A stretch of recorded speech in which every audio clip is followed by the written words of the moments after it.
Let's bow in.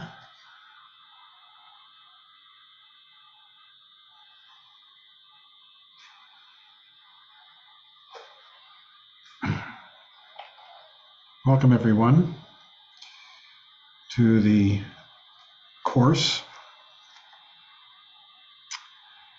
the Buddhist Path of Awakening course. As we proceed along, tonight we're going to do the last chapter, cover the last chapter in Cutting Through Spiritual Materialism, the chapter titled Tantra.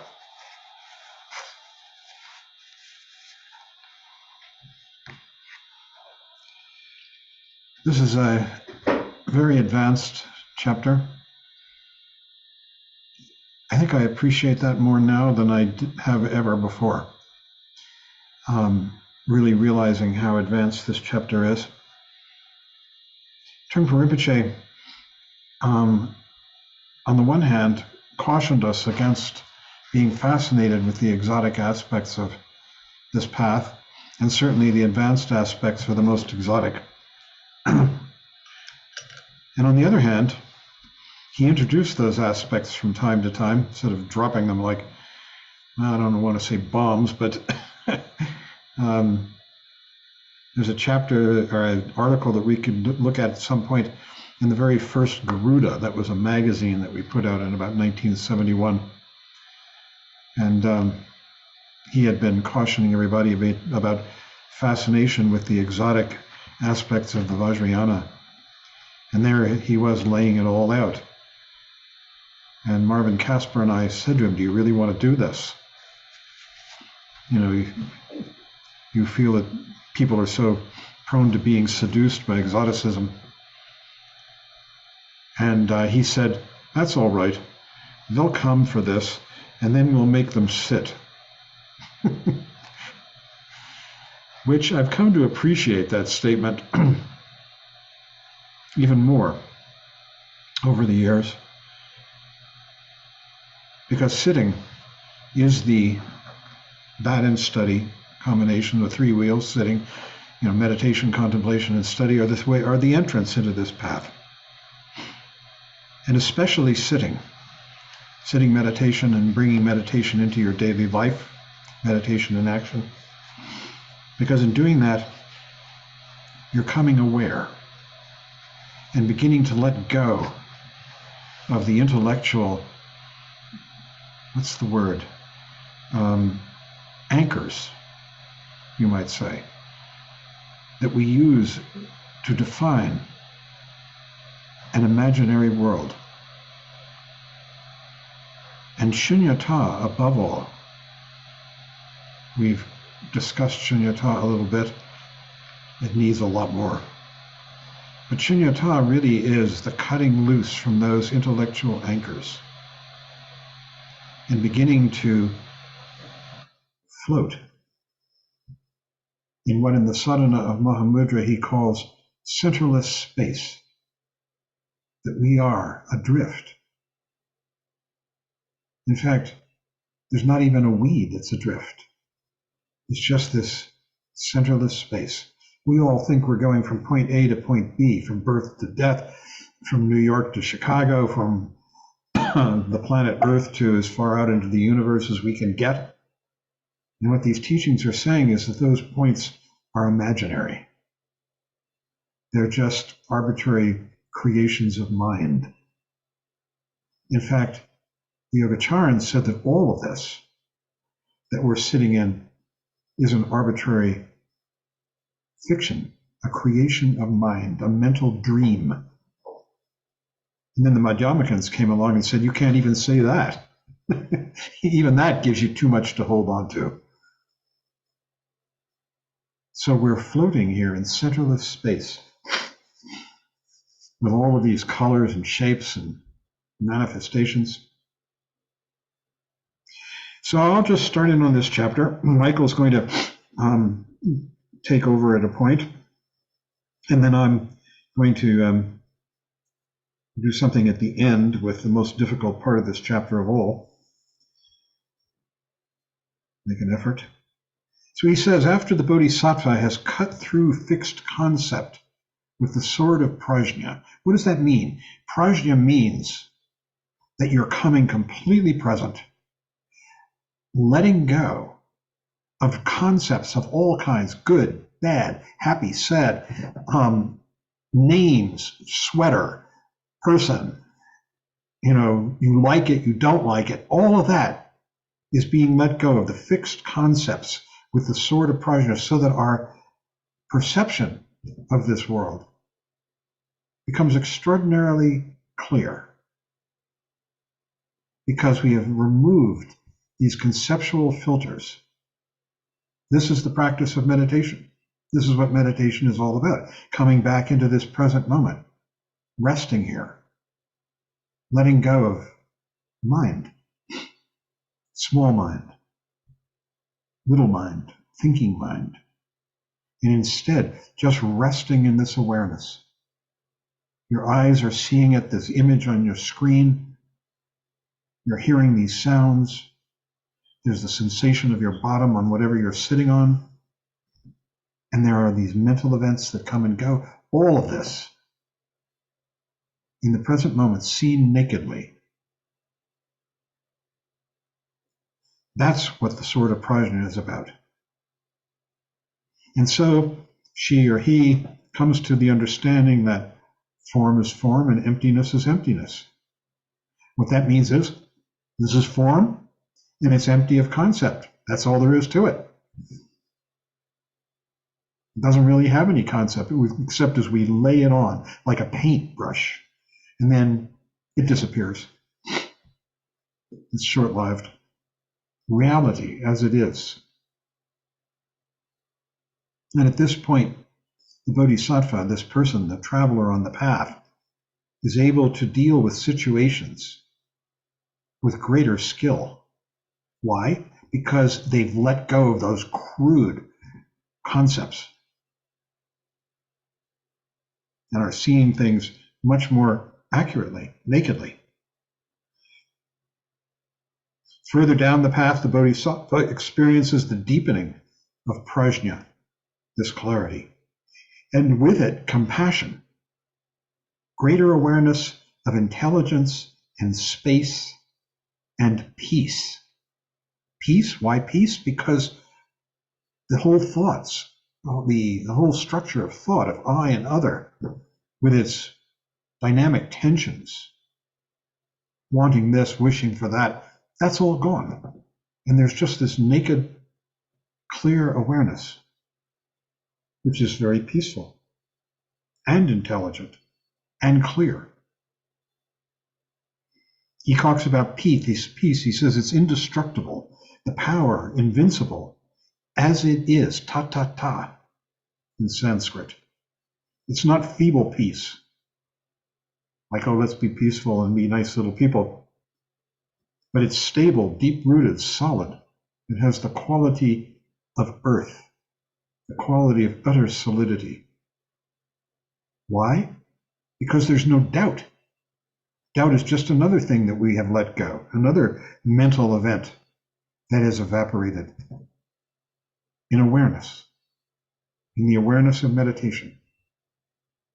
Meditation itself starts out as an exercise. We watch the breath, we come into space, whatever the instructions are. Ultimately, it's resting in utter intelligence and clarity, in prajna, and in peace. He says, so the bodhisattva, a person at the middle stage of the path, it's a stage that most of us are just approaching or entering, maybe. But the bodhisattva, who has traveled through this, deepening his or her prajna, deepening his or her compassion. Compassion here, as I've said so many times, because it's in the teachings, is not feeling sorry for, it's a utter responsiveness. That having seen things so clearly, we're free to respond accurately. The accuracy is called upaya, skillful means. And the responsiveness is called compassion. Utter involvement. It's beautiful. beautiful picture. Clarity, responsiveness, accuracy. This is the birth, the development into shunyata as it deepens and deepens. And we escape from the neurosis of duality. The neurosis of, how am I doing? What's next? What's going to happen to me? Who are you? Let's have a relationship. All of that. It's not that we won't have a relationship. It's just that you don't have to think about it according to some standard, according to some preconception. And then he says, and now we begin to see the world, the universe, clearly as it is, and it's luminous. This world is luminous. And prajna transforms into jnana. This is so advanced. See, the thing about prajna is we're still doing it. There's this feeling of a watcher. Do I have prajna? Yeah, I've got some prajna. Man, it gets, I forget about it at times. I get caught up in my thoughts. That's the watcher speaking. As this develops, as you begin to realize you don't need that watcher, that the watcher, the commentator, is just an obstacle, sort of cluttering up the words, then prajna becomes more and more self-standing, you might say, all by itself, until utterly, finally, it's not a thing that we have. It's what we are. And at that point, it begins to become something named, something utterly different. It's named jnana. And the difference between prajna and jnana is that prajna is something that you cultivate, you have, you don't have, you lose it, you get it back. The clarity, you lose your mind, you sort of get lost in dreams, and then you come back. Oh yeah, here's the clarity of the present moment. There's the prajna, that razor sharp clarity, perhaps. It's razor sharp. But jnana is that prajna perfected to the point where it's not something you have, it's what we are. It's everywhere. It's in the space, it's in the table, it's in the computer screen, it's in the voice, it's in everything. It's what we are. And he says, the powerful jolt of the Vajra-like samadhi, this is enlightenment, the Vajra-like samadhi. Vajra means indestructible, samadhi means absorption. The powerful jolt of this, it's an awakening, is necessary to bring the bodhisattva into the state of being wisdom rather than knowing wisdom. This is the difference, jnana versus prajna. This is the moment of bodhi, awake, the entrance into Tantra. In the awakened state, the colorful, luminous qualities of the energies become still more vivid. I'm quoting from the text. The luminous qualities of the energies are everywhere. They're the colors, they're the sounds. It's the phenomenal world.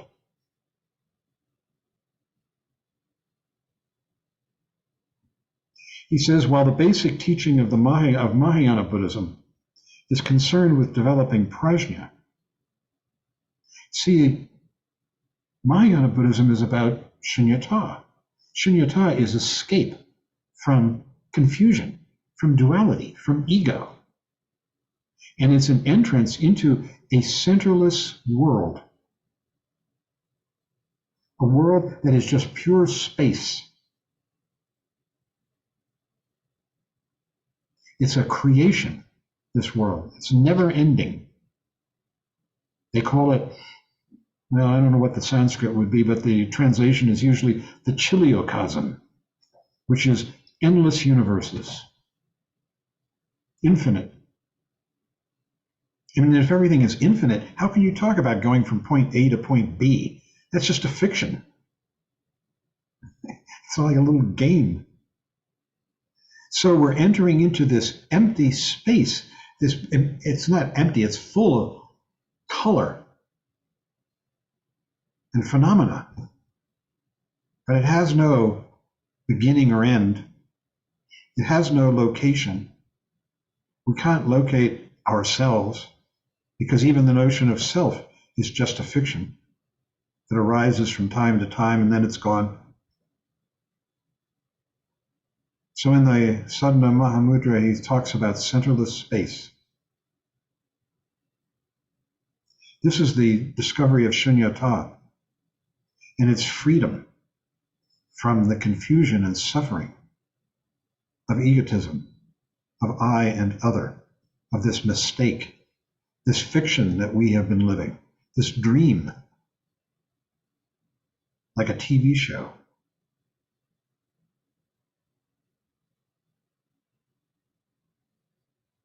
So he says, while the basic teaching of Mahayana Buddhism is concerned with developing prajna and shunyata, because prajna is really an aspect of that, the basic teaching of Tantra is connected with working with energy, because now in this centerless space, in this arising here, it's full of energy.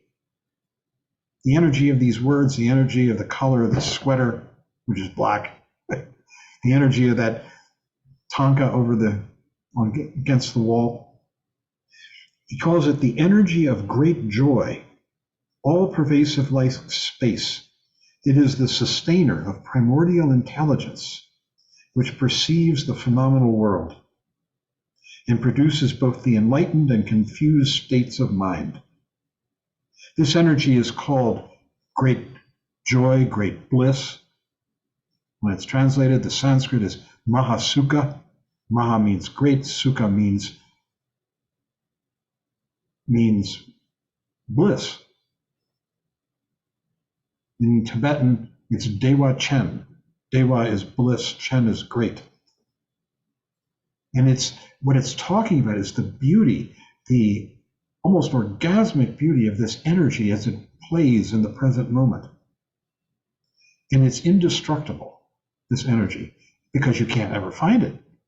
You know, it's constantly, as soon as you go to grab it, it's gone, it's something else. It's the driving force of emotion and thought in the confused state and of compassion and wisdom in the enlightened state, he says. How do we work with this energy? First, surrendering to reality and working with shunyata. Shunyata is the absence of confusion. I say it again. It's the absence of belief in I and other. It's the absence of reference points. It's the absence of from here to there. It's space. Seeing beyond concept. Form is form, emptiness is empty. It's very simple. Here it is. Carlos? Whoever's talking, mute them.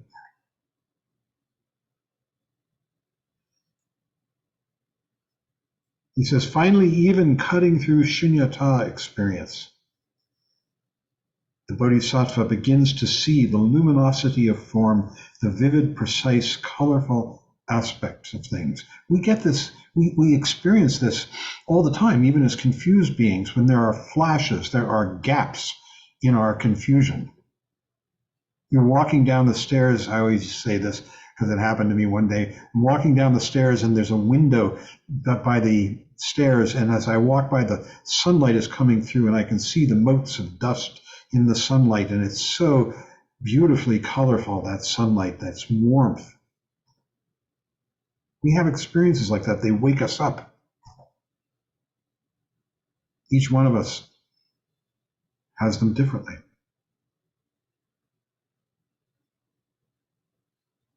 He says, first, how do you work with this energy? First, surrendering to reality, working with shunyata,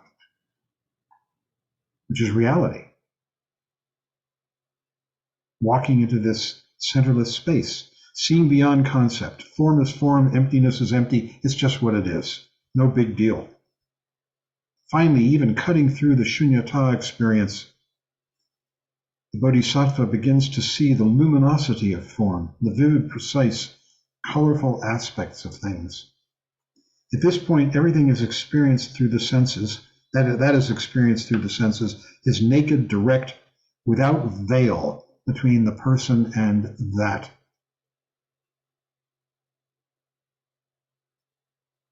So the Mahayana, you see, is about escape from suffering into emptiness, into shunyata, the real world. The Vajrayana is about having entered into that real world beyond the beliefs in I and other, this and that, here and there. Then it's about working with the energies of this life, the phenomenal world, great bliss, luminosity. The luminosity in itself is great bliss. And then he quotes from a Tantra, the Kriya Yoga Tantra of Vajramala, that which abides in the heart of all beings, self-existing simplicity. It's utterly simple, this. There's just nothing to do. In fact, doing anything obscures it.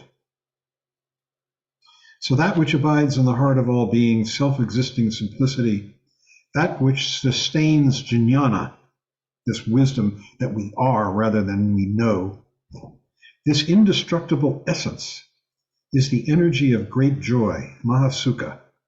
It is all pervasive like space.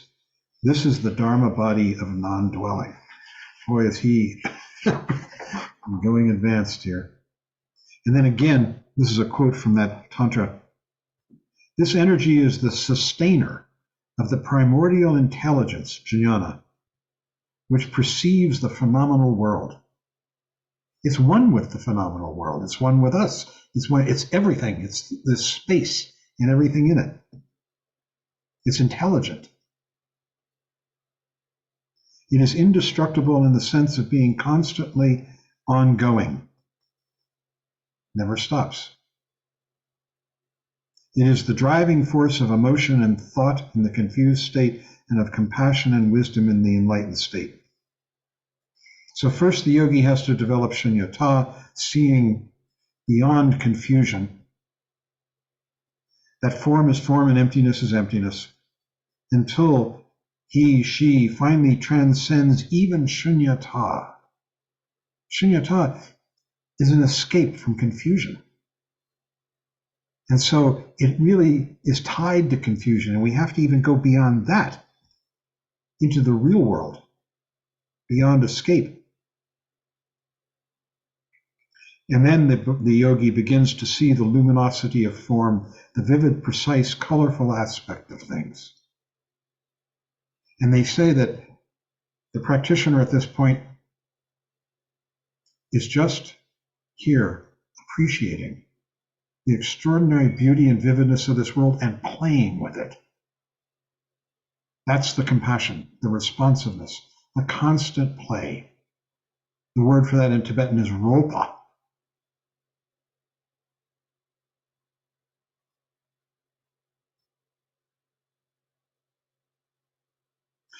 And he says at this point, whatever is experienced in everyday life through the sense perceptions is naked experience because it is direct. There's no veil. And Rinpoche talks about the dangers of working with energies without this understanding, because you can do that. And there were a lot of people around in those days. We were doing all kinds of exotic stuff that came from India, like Kundalini yoga, raising energy up your spine, and having it kind of explode in your head, and all kinds of other things. And he talked about the dangers of that.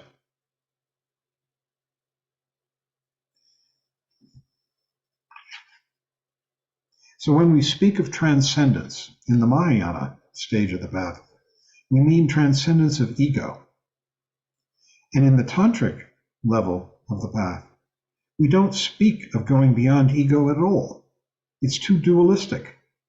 It's too egoist. It's subtle, but there. Tantra is about being here. It is about transmutation. And the analogy of alchemistry is used a lot. Lead transmuted into gold, for example. That's what Tantra is about. transmuting neurosis into brilliance, into love, into reality.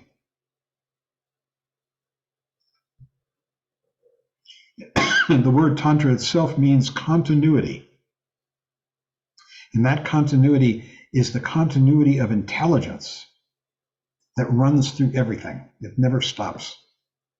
From there is no beginning, there is no end. Beginning and end are confused notions, dualistic notions, the ideas of ego. There is no beginning or end. There's just this constant arising of energy and space. So Tantra, the basic meaning of that word means continuity, the continuity of awareness, and of all of this within awareness. Before reaching the level of Tantra, you're trying to abandon samsara and striving for nirvana, but eventually you must realize the futility of striving and then become completely one with reality. In order to do this, you need a partnership with the ordinary world. And this partnership has a name. This name used to be secret. It was published here, and now it's been published in the Profound Treasury, so I'm going to say it. He asked us not to say it back in the day, but these things open up. And the name for this, get ready, is ordinary mind. The Tibetan is Tamalgi Shepa. Shepa means knowing. Tamal means ordinariness. And Gi is a possessive particle, so it's the knowing of ordinariness. Tamalgi Shepa.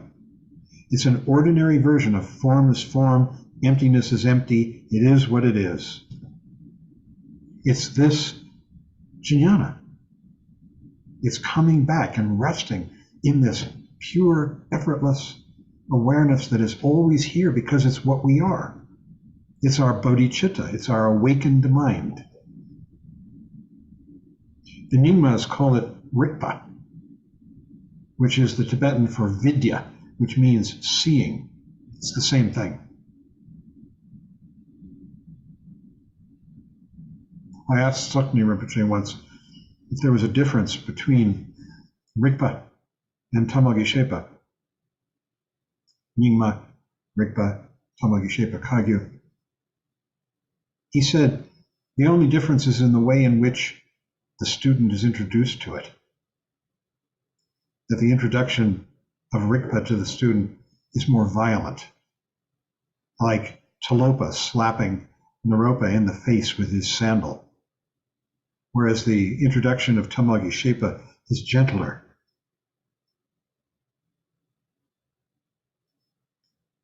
So he says the path involves something more than going beyond duality. You're able to see the isness quality of non-duality, the non-dualisticness. See beyond the negation aspect of shunyata, the negation of confusion. We see beyond that. And what do we see beyond that? We see this gorgeous, beautiful presentation that's happening all the time without center or fringe.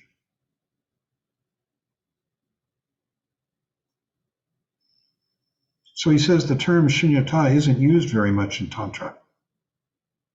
Ta-ta-ta, as it is used a lot in Tantra. And also ursel, that's the Tibetan, prabhasvara in Sanskrit, which is usually translated as luminosity. That's used a lot in Tantra. You find this, he says, in the Buddha's last turning of the wheel of Dharma, where he uses luminosity instead of emptiness. And what he's referring to here is the Buddha's teaching on the Kala Chakra Tantra. The first time he taught Tantra, which he did at the end, towards the end of his life.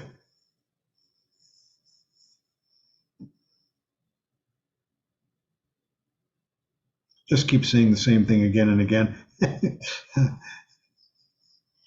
dynamic quality of energy isn't expressed in the doctrine of shunyata, because the whole discovery of shunyata derives its meaning relative to confusion, to samsaric mind. Shunyata offers an alternative to confusion. And then having gotten that and gotten over that, then one begins to appreciate what's revealed, which is this extraordinary vividness, the Urso. So energy is a huge part of our lives, our relations with everything. We dance with life's energies. We must use our experience of shunyata to that end, to unite samsara and nirvana, he says.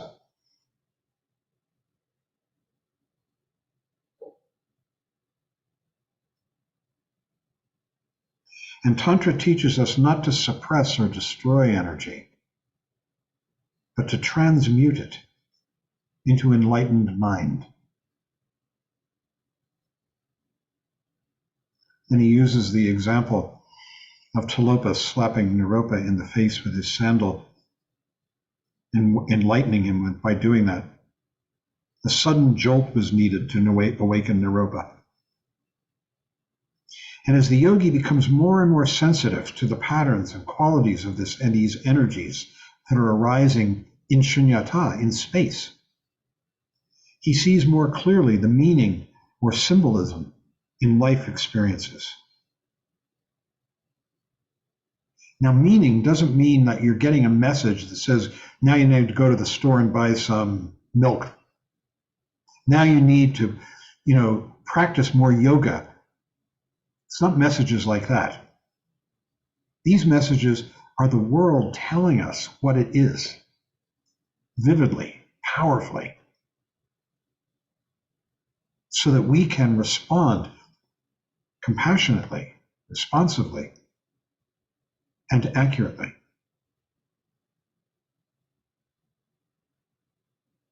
And then we get to the stage of Mahamudra on the path. That's actually the path as Trungpa Rinpoche presented it. You see, he was both Kagyu and Nyingma. And the Kagyus talk about Mahamudra as being sort of the tantric path. And the Nyingmas see the path in 6 stages culminating in Dzogchen, great perfection. Sanskrit is Ati Yoga. So now he's talking about Mahamudra. Means great symbol, Maha, and Mudra. Remember Mudra, your hand gesture, means literally means symbol. But not symbol as in some philosophical or religious principle. It is the demonstration of the living quality of what is. That's him speaking. For instance, the color of a flower conveys its isness, its being, its meaning, in a powerful, almost overwhelming way. Conceptual mind is not involved in the perception, so we are able to see with great precision, as though a veil had been removed from before our eyes, seeing the redness of the flower. A piece of rock becomes an expression of the solidity and majesty of earth, Mount Everest in our hands, the recognition of fundamental solidity in a physical but also in a spiritual sense. Now, spiritual doesn't mean some kind of holy here. It means that we actually appreciate our lives. We are here for them with love, with responsiveness, with joy. He says the solidity of peace and energy, the indestructible energy, the solidity and forbearance of earth. This is the enlightened wisdom of equanimity, as well as the samsaric quality of ego pride, which wants to build a high pyramid or monument to its own existence.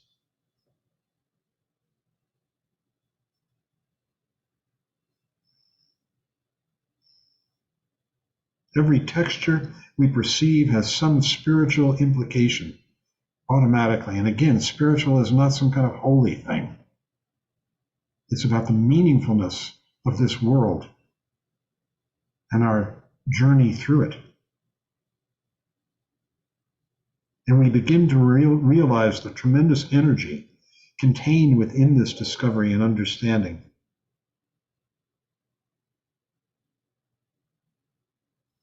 the expression of spiritual discovery. It's what is.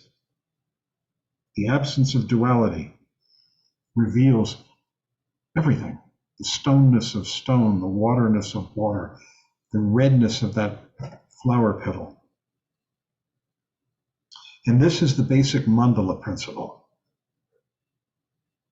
Mandala, is an organization of the world in a schematic form.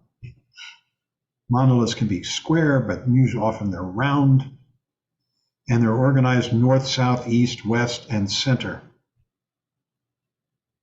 And these directions have meanings in the mandala. Each one of us is in a mandala. We have our own personal mandalas that we view the world through. But we're also in the mandala of our family, which is another mandala within which we have our personal mandala, the mandala of perhaps our village or our town, the mandala of our state or our country, the mandala of the earth, within the universe. These are all contained within each other.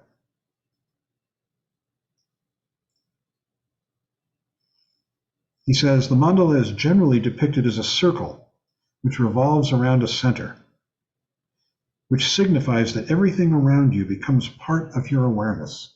Everything. The whole sphere expressing the vivid reality of life. And the only way to experience life truly, fully, is through the practice of meditation. And that's the way this mandala begins to come present, emerge. This is what it means to be highly developed spiritually. And by meditation, we're not talking about concentrating on the breath or a candle flame or anything like that. We're talking about this clarity of prajna, jnana, coming present in the moment. At the Hinayana stage of the path, we see through the complexity of thought and the meaningfulness of concepts and value judgments. That's at the Hinayana stage of the path. We begin to see through thought and concept, which contains value judgments. At the Mahayana stage, we've created some space between the perceiver and the perceived, and we can relax into open awareness without this and that, without effort, without trying to go from here to there. This is freedom. Freedom from the compulsion to do something. And at the Vajrayana stage of the path, we're creating a direct link with life experience. So the Hinayana is the vehicle of method, the Mahayana is the vehicle of shunyata, or space, and the Vajrayana or Tantra is the vehicle of direct energy.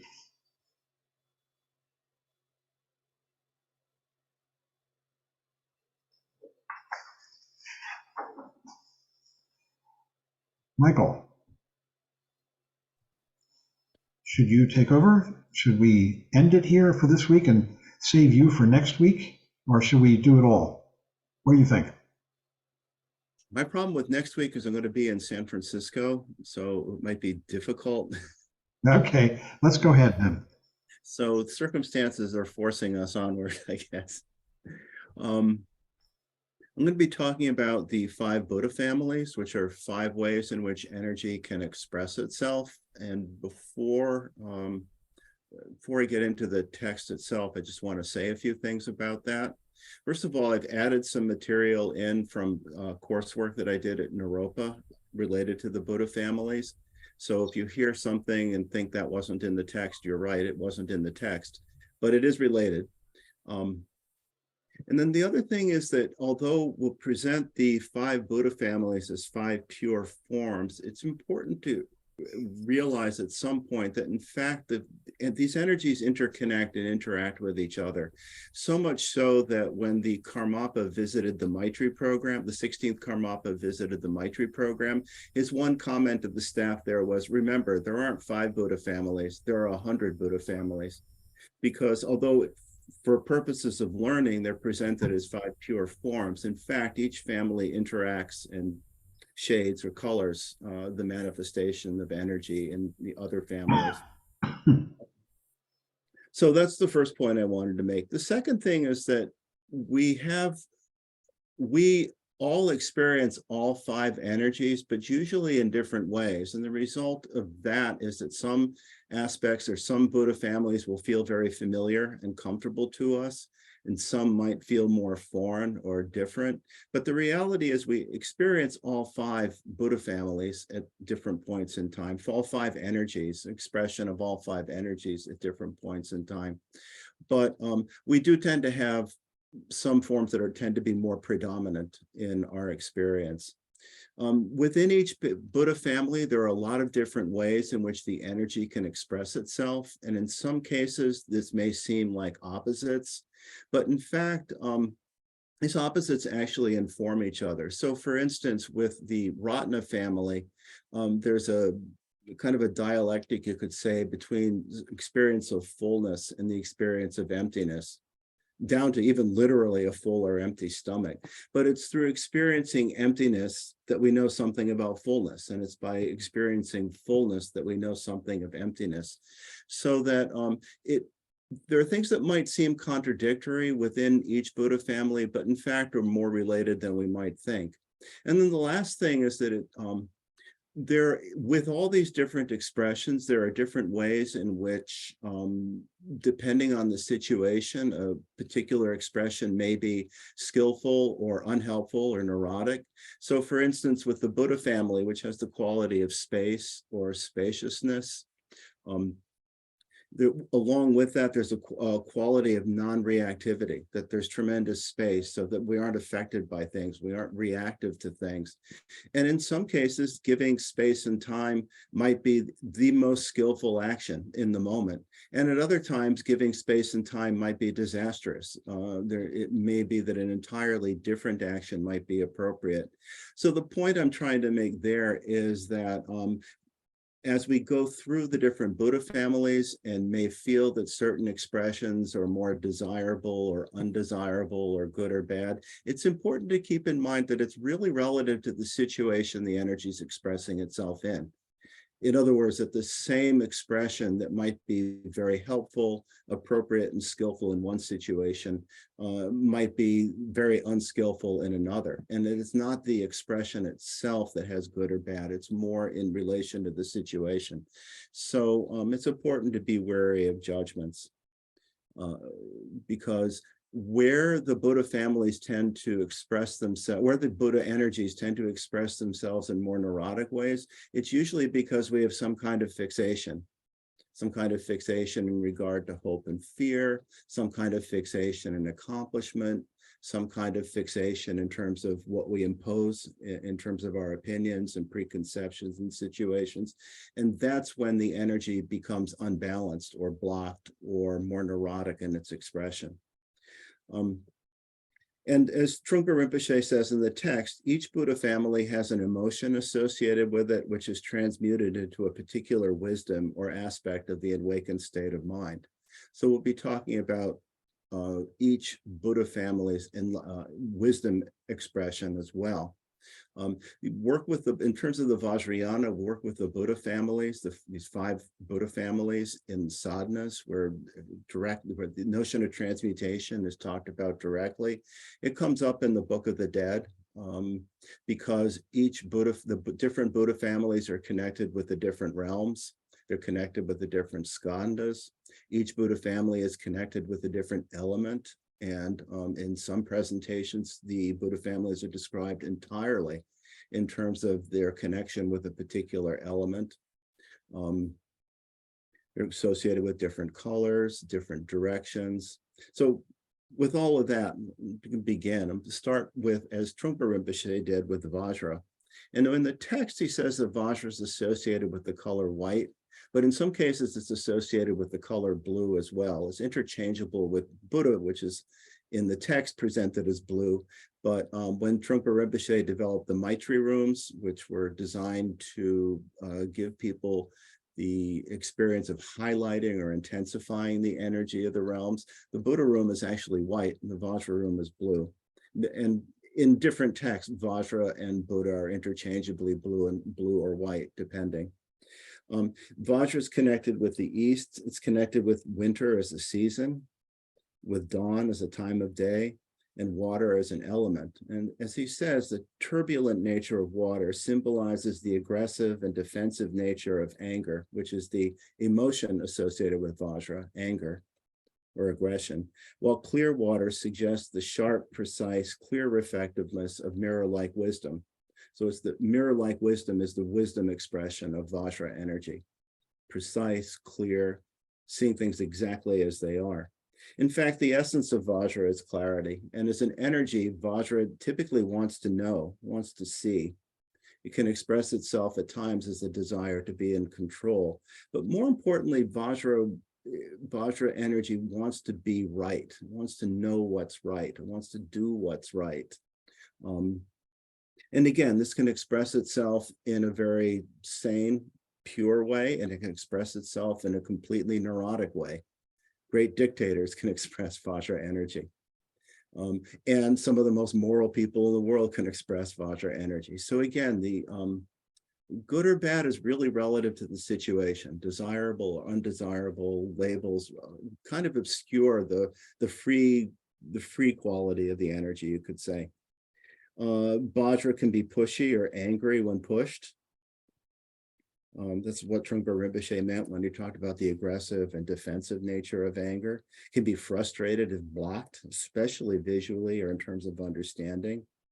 Vajra tends to like structure. It likes to experience space. The Vajra energy experiences space as something sharp and definite, precise. Vajra likes there to be sharp boundaries to things. Again, it goes back to the right. Space is experienced as something definite. There are sharp boundaries to things. It can be, Vajra energy can become very black and white in its thinking.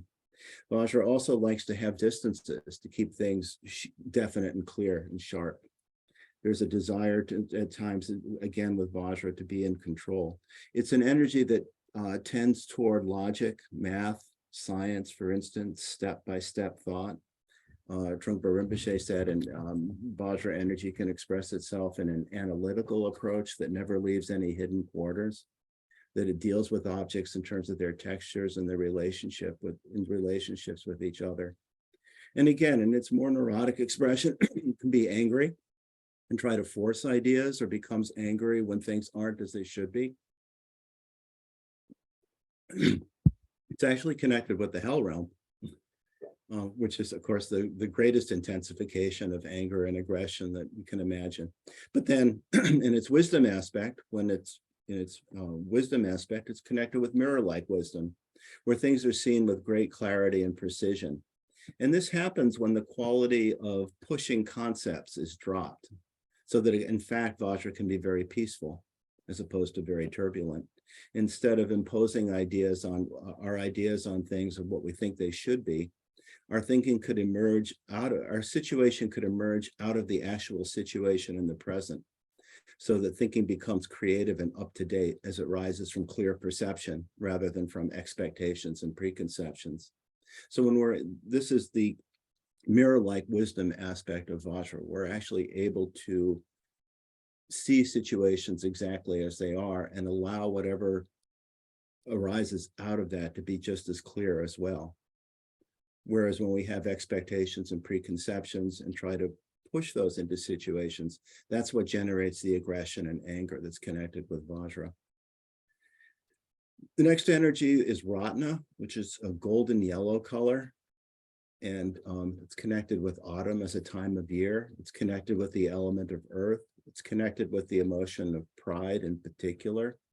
It's connected with the southern direction. As Trungpa Rinpoche says, Ratna is a proud way of looking at ourselves. This means that we're afraid to loosen up. We're continually piling up defenses, building a fortress. But equally, Ratna has the wisdom of equanimity, which is all pervading. Whether we construct buildings out of earth or whether we simply leave the earth as it is, it's the same thing. Ratna can be very expansive and to the point of excessiveness even. It can expand and fill space, becoming claustrophobic. Or Ratna can feel that space is pushing back and have a sense of hollowness or emptiness to it.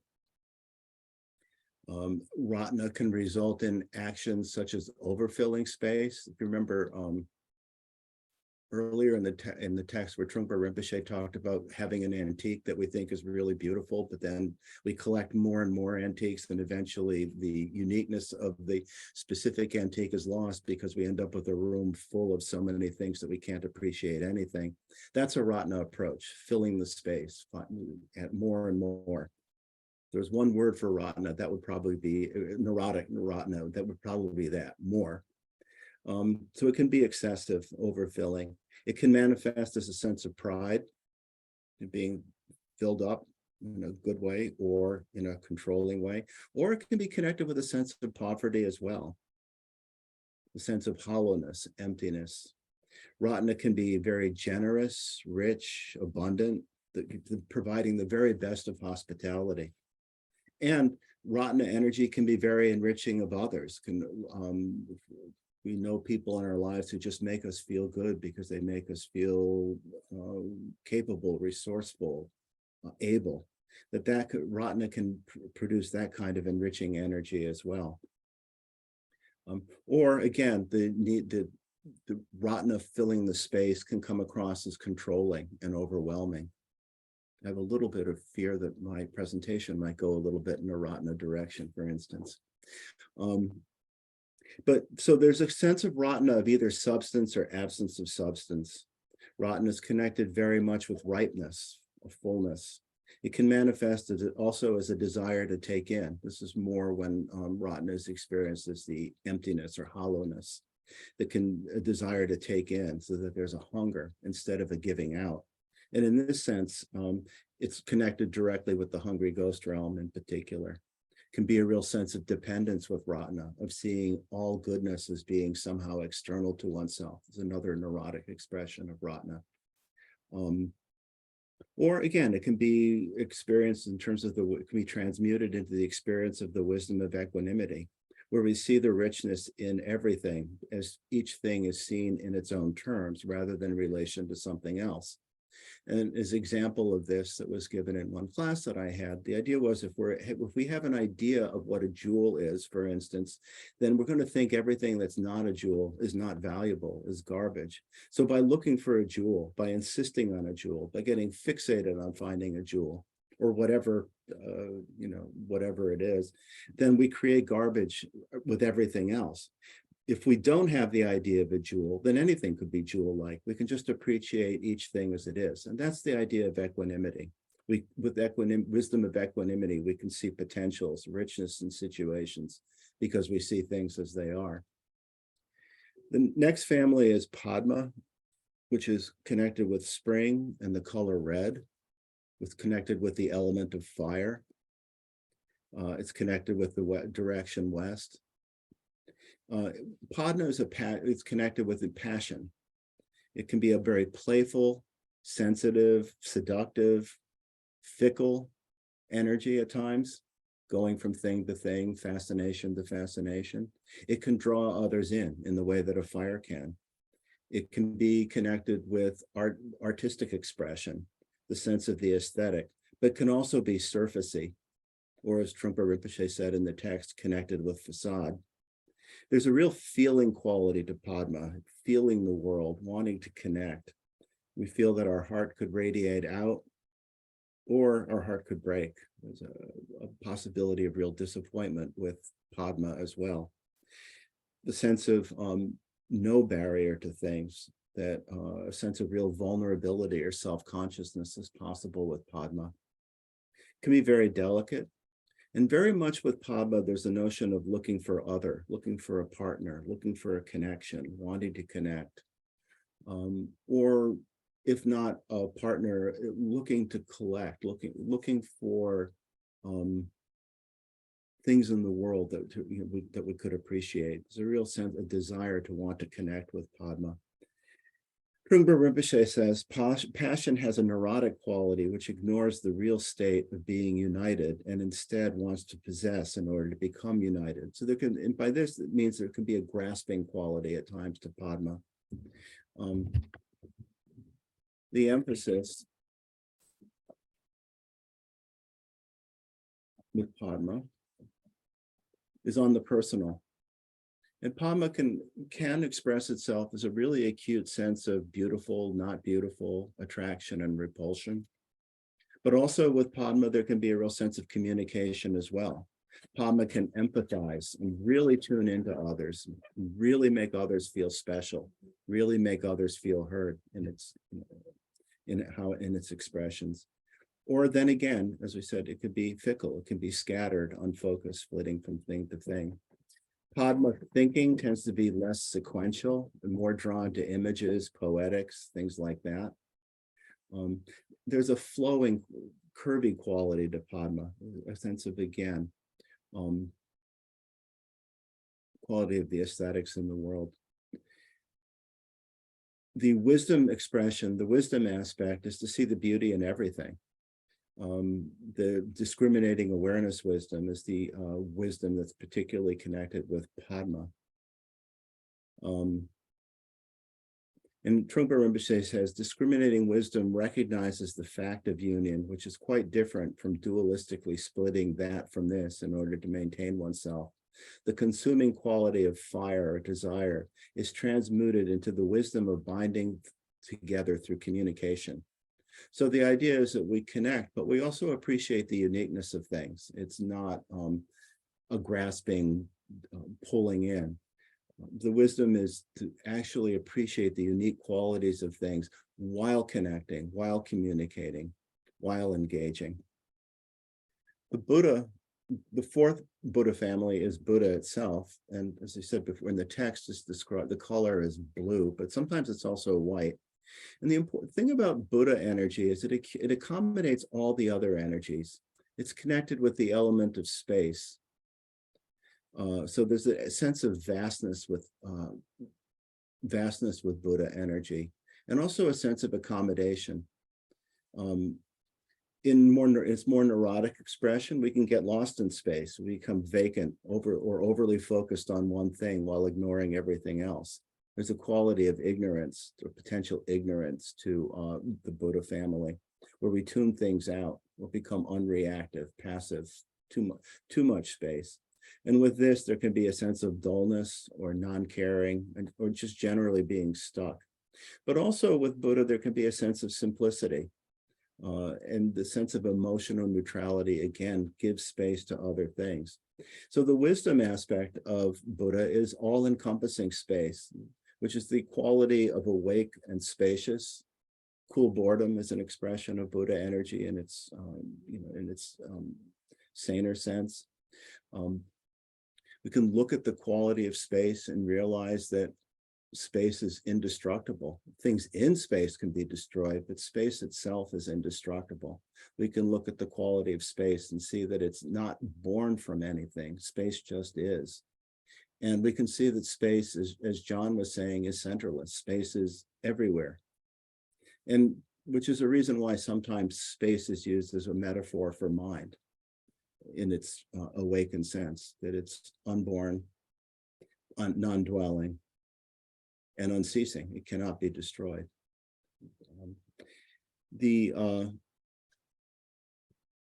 In its more neurotic form, the Buddha family is connected with the God and animal realms, again, the quality of ignorance. But in its enlightened form, this all-encompassing space accommodates everything, that whatever we might experience, whatever goes on in the world, the space of awareness is always greater. And therefore, everything can be accommodated, everything can be workable, because there's room and space for everything. And then the final energy that talked about in the text was karma, which, like our usual thought about karma, relates to the notion of activity. The color associated with karma is green. Its season is summer, where things are growing and thriving and a great deal of activity. And it's connected with the element of wind that can go everywhere and brings a lot of energy and movement to it. It's also connected with the direction of north. In its neurotic sense, it's connected with jealousy, envy, competitiveness, even paranoia. As Trungpa Rinpoche says, the notion of activity with karma can, in a fixated form, where we get caught up in hope and fear, can be caught up in a fear of not achieving goals. And with that, we experience jealousy because, as he says, we become irritated by the accomplishments of other people. It's like we take them as some kind of judgment of ourselves or somehow being unfair to us. Karma likes to get things done. It can, it can be impulsive or pushy, but in its wisdom aspect, the wisdom aspect of karma is all accomplishing action, which is activity that's in sync, activity that's in tune with situations, activity where what we do comes out of our awareness of things as they are, so that everything's done at the right time. And also the wisdom of all accomplishing action is efficient effort because of the accuracy of mindfulness awareness and being present, so that the energy is not wasted. Energy is used in a very efficient way. As a realm that's connected with the jealous God realm, as an engineering mentality, somewhat has been said to karma. But anyway, those are the 5 Buddha families, and in nutshells.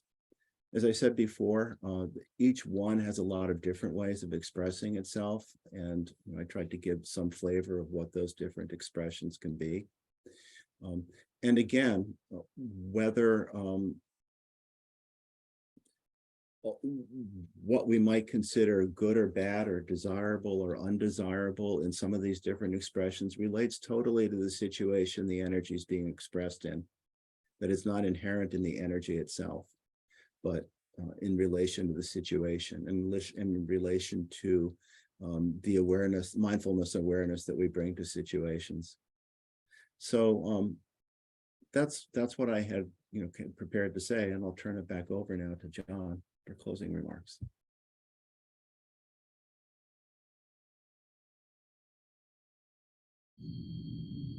Hello. Thank you, Michael. That was great. Just a couple of other remarks about the Buddha families.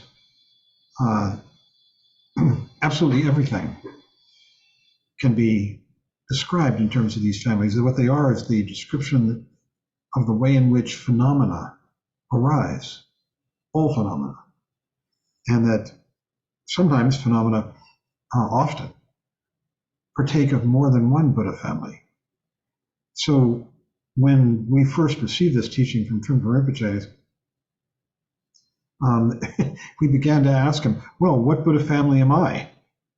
And often it was more common that a person actually had multiple Buddha families, maybe 2. 3 was a little more unusual. 1 was more unusual, but 2 was common. So Trungpa Rinpoche himself was Padma.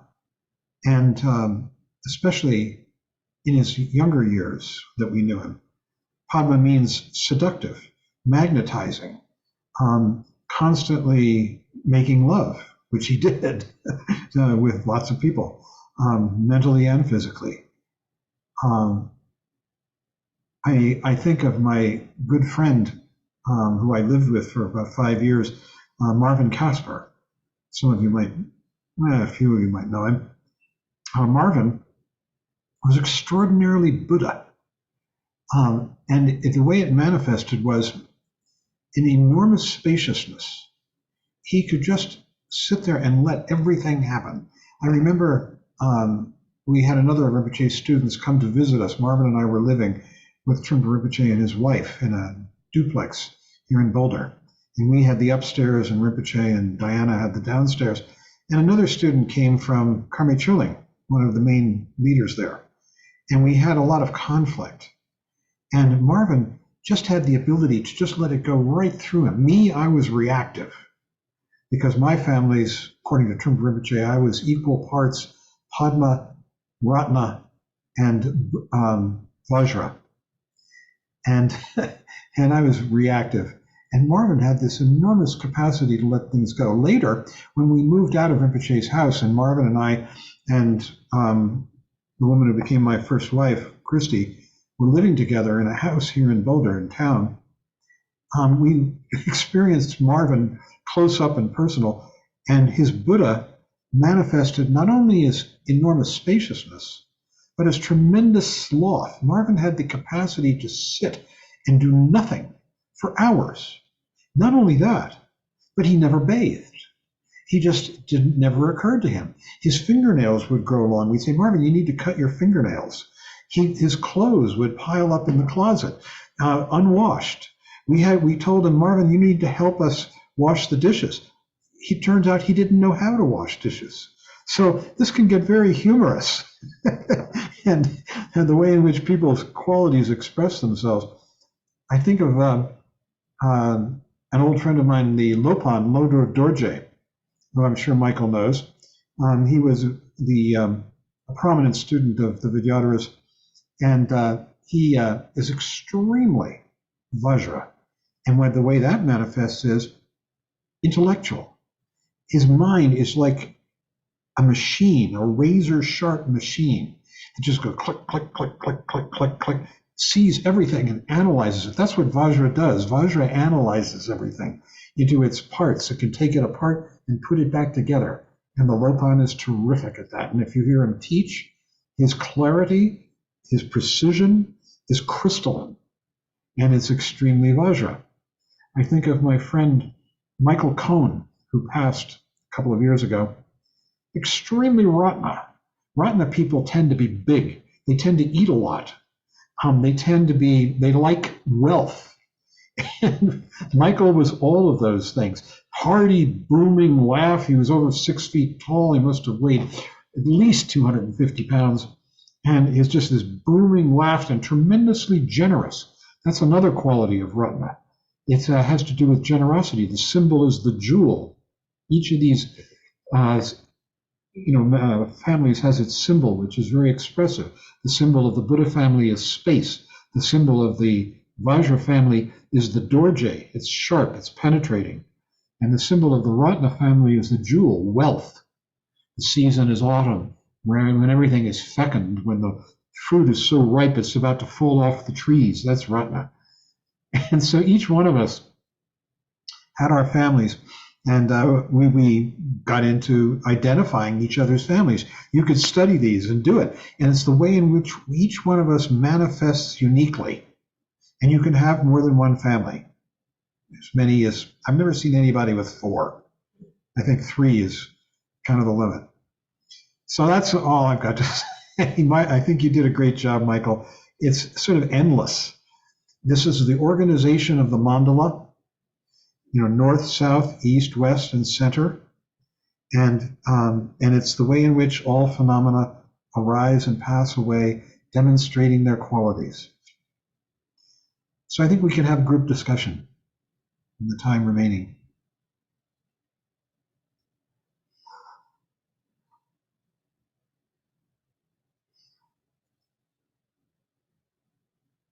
Lodra? Thank you so much for that presentation. I'd quickly like to mention how the fact, Michael, that you were able within 20 minutes to do a nutshell presentation of all 5 families just has me very impressed.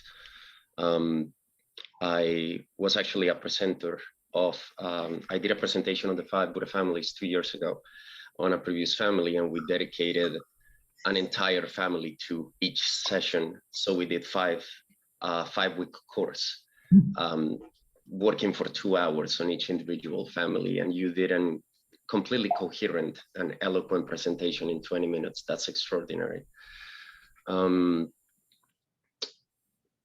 Thank you both for that beautiful presentation on Tantra. And I guess that I would like to simply pose a quick question. I would like to know if at all, where or how does merit fit into Tantra? Does what? Sorry. How does merit or where does merit fit into Tantra? Thank you. Michael, you want to say it, or shall I?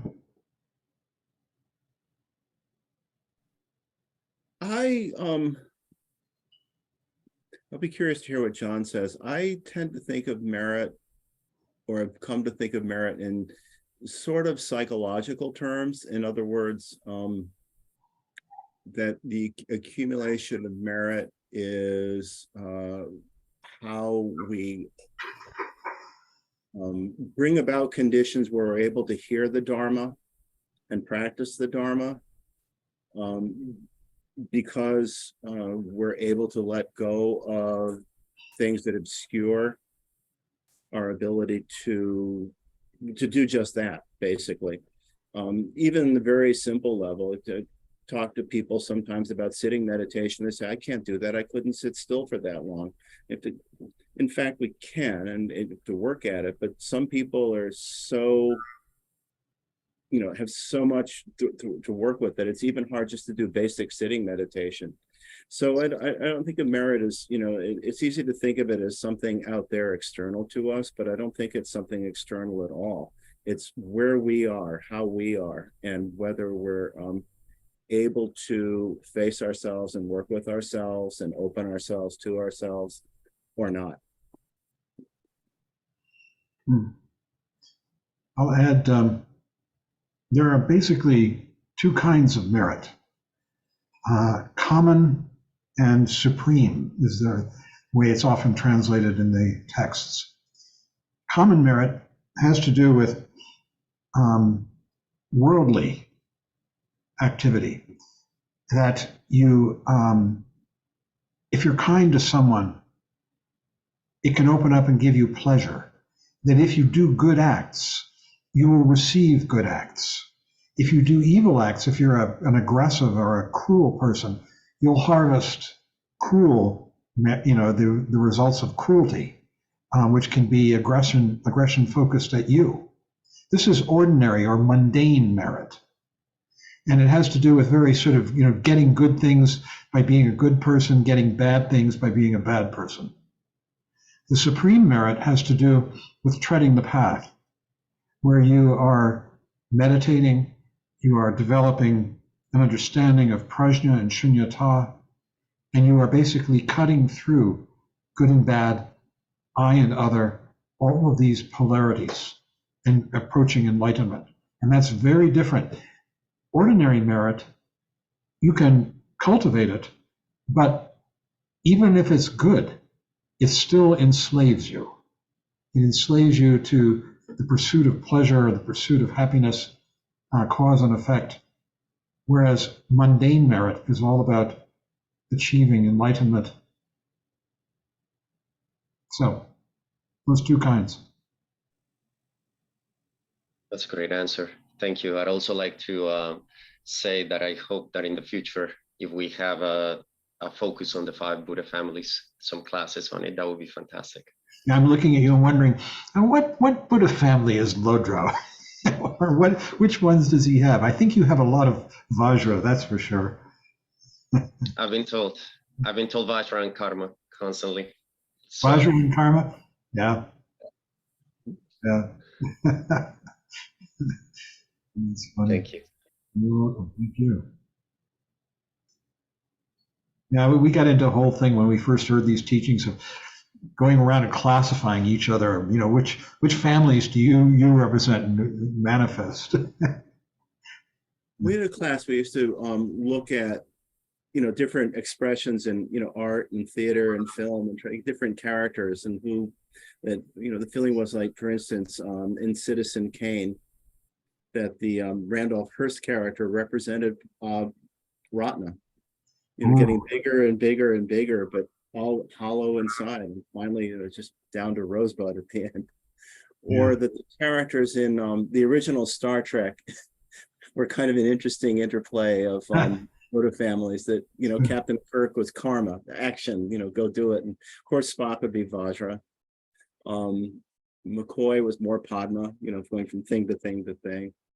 We had a little more trouble with the other two, but finally decided that Sulu was Buddha. If you do, you'd just be sitting there at the console while they go into like an asteroid storm or black hole or whatever, and not change his expression at all. In real life, he's not that way at all, but in the show.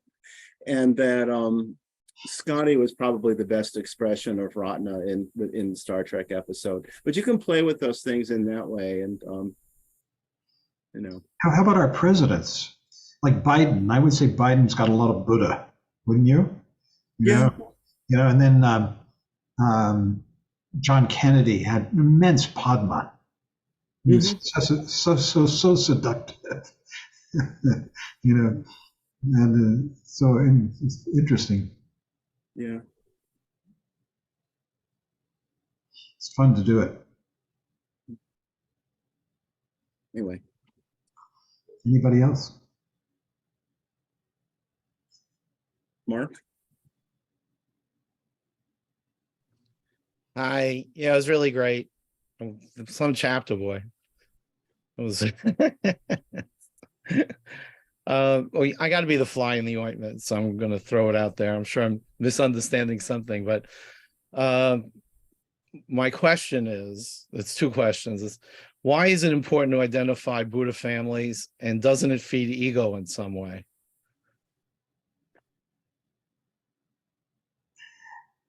It's like anything else. You can use it for ego entertainment or bolstering your ego, and you can use it not. It's really directing us to seeing the world as it is, as it arises, with intelligence and perception. And that's at its best. Does it help with transmutation? Maybe. I think so. Yeah, I mean, transmutation is a huge subject we didn't get into. And it's a very advanced subject. And it has very much to do with understanding the emptiness of shunyata as a prelude, as a precondition, you might say, to the idea of transmuting the energies, because it's only when we begin to drop our conceptual frameworks and see things nakedly, without intent and purpose, we can begin to see these energies as they are, and with a possibility of transmutation. This is a very profound chapter. He just went way beyond where we were in those days. I actually read this book years ago. It was like one of the first books, and I know we didn't do the last chapter. No way. I would have remembered it. We must have skipped that one. Anyway, thank you. Yeah. I just add, knowing something about the Buddha families, I think as, more in terms of contemplative practice or reflecting on our experience, I think it's helpful in perhaps opening us up a little bit more to the different ways in which the energies and emotions express themselves. And that's why I was trying to make the point that, the labels we attach, good or bad or desirable or undesirable, are really specific to situations. And that the more we're able to just accept these energies as they arise, just to be open to them without attaching the labels and the reactions, except insofar as we're being skillful or unskillful, helpful or unhelpful, harmful or not harmful. And aside from that,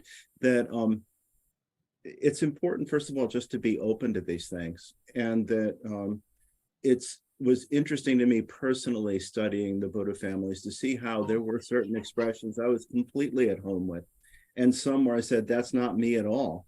But the more I reflect on it, I say, well, sometimes it is. And sometimes it is in the ways that I'm not as comfortable with myself, or the things that I don't like as much about myself, or whatever it is. So that I think it can be helpful in opening up a little bit more. Thank you. There's another side bite to this. That is that with age, you change in your Buddha families. And the tendency is, for instance, for Padma to morph over years into Ratna. This is according to Trungpa Rinpoche. And we saw it with him in his lifetime, in his rather short lifetime. I mean, when he first got here, he was so Padma, just seducing everything. And then he got more and more Ratna, sort of sedentary, heavy, having to do with wealth and textures and richness. And then the other one is that karma morphs over time into Vajra. There's another Vajra being intellect, super intellect, and karma being super activity, depending on how intense it is. I'm sorry, Laura, you have your hand raised. Yeah, yeah. I just wanted to two things: offer President Trump Radna, Yeah.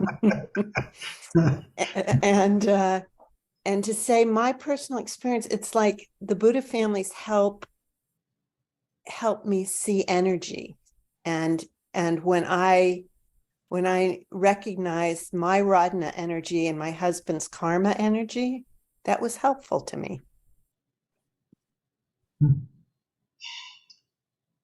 They also, Buddhas, fully enlightened beings, pacify and enlighten sentient beings through what are called the four karmas. Karma literally means action.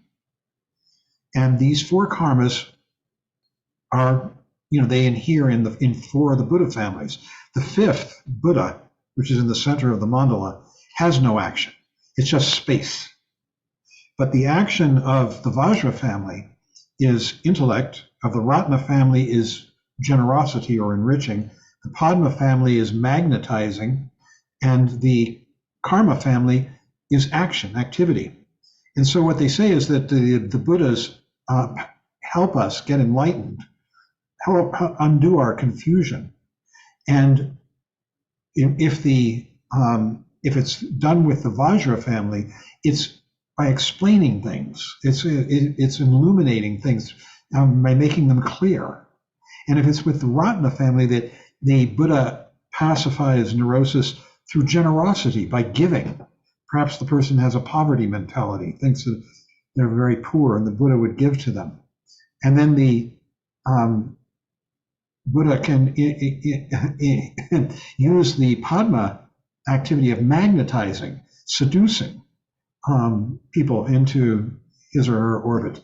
And then the Karma family, that's the last activity. And they say that when a person achieves enlightenment, they immediately start working with the first three families: intellect, enrichment, and magnetizing or seduction. But the last one is karma, because the activity of karma is destruction. And the Buddha has to achieve a certain level of understanding and accomplishment before they can wield that particular activity for the benefit of sentient beings and not harmfully. It's a dangerous one. I'm agreeing with Lodro. I think this needs more study. And also, we're out of time. Yeah. So we'll have more discussion tomorrow. This can go on. Come to the discussion period, and we'll close. Who's doing the chants? I've forgotten. Shini. Yep. Yes? We'll dedicate the merit. I'll put the chants up for everybody. And I'm going to mute everybody too.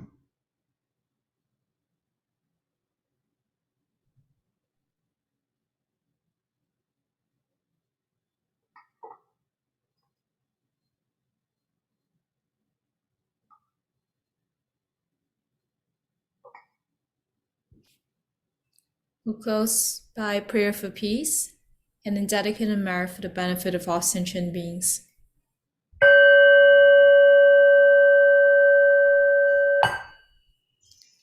By the blessings of enlightened and compassionate ones, by the power of my positive actions of 3 times and my prayers of pure aspiration, may wars, conflicts, epidemics, and all other maladies dissolve in this world, and may the earth and all who live on this earth enjoy the abundance of well-being.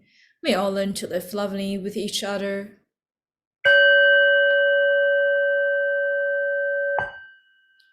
By this merit, may all obtain omniscience. May he defeat enemy wrongdoing.